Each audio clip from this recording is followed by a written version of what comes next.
ಒಂದು 200 ರೂಪಾಯಿ ಇದ್ರೆ ಕೊಡೋಣ. ಅಣ್ಣ ಅಣ್ಣ. ವಿಧಿಯ ಕೈವಾಡ. ಆ ರಾತ್ರಿ 2 ಘಟನೆ ನಡೀತು.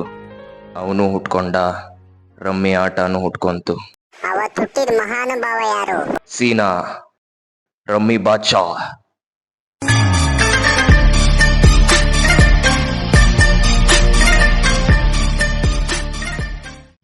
ಅವನಿಗೆ ಆಡೋ ಆಟದ ಬಗ್ಗೆ ಗೊತ್ತಿರಲಿಲ್ಲ, ಆಟದ ಹಿಂದಿರೋ ಸಂಚಿನ ಬಗ್ಗೆ ಗೊತ್ತಿರಲಿಲ್ಲ, ನಡೆಯೋ ದಾರಿ ಬಗ್ಗೆನೂ ಗೊತ್ತಿರಲಿಲ್ಲ. ಆದರೆ ರಮ್ಮಿಲಿ ಗೆದ್ದೇ ಗೆಲ್ತೀನಂತ ಪಣ ತೊಟ್ಟಿದ್ದ. ರಮ್ಮಿಲ್ ಸೋತಿ ಸೋತಿ ಸುಣ್ಣಾದ ನಿಮ್ ಹೀರೋ ಮುಂದೇನ್ ಮಾಡ್ತಾನೆ? ದುಡ್ಡಿಗೆ ಯಾರ ಹತ್ರ ಕೇಳ್ತಾನೆ? ಅದಕ್ಕೆ ಅಂತಾನೆ ಒಂದು ಮಾಸ್ಟರ್ ಪ್ಲಾನ್ ರೆಡಿ ಇತ್ತು.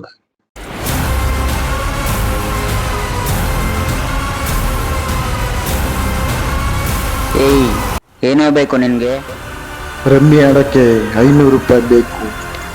ರಮ್ಮಿ ಆಡ್ತೀರಾ ನೀವು? ರಮ್ಮಿ ಆಡಕ್ಕೆ ಎಷ್ಟು ಸಾಲ ಬೇಕಾದ್ರೂ ಕೊಡಿಸ್ತೀನಿ.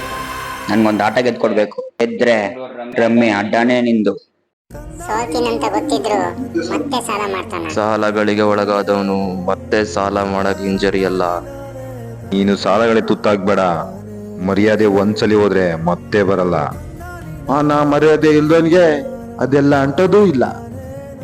ಹಾಗಾದ್ರೆ ಮತ್ತೆ ರಮ್ಮಿ ಆಡಕ್ ಶುರು ಮಾಡ್ತಾನ. ಹಂಗಾದ್ರೆ ಸಾಲ ಕೊಟ್ಟವರಾದ್ರೆ ಯಾರು? ಮುಂದೆ ಅವ್ರ ಕತೆ. ರಮ್ಮಿ, में आदत लगना ये आर्थिक जोखिम संभव है. जिम्मेदारी से खेलें.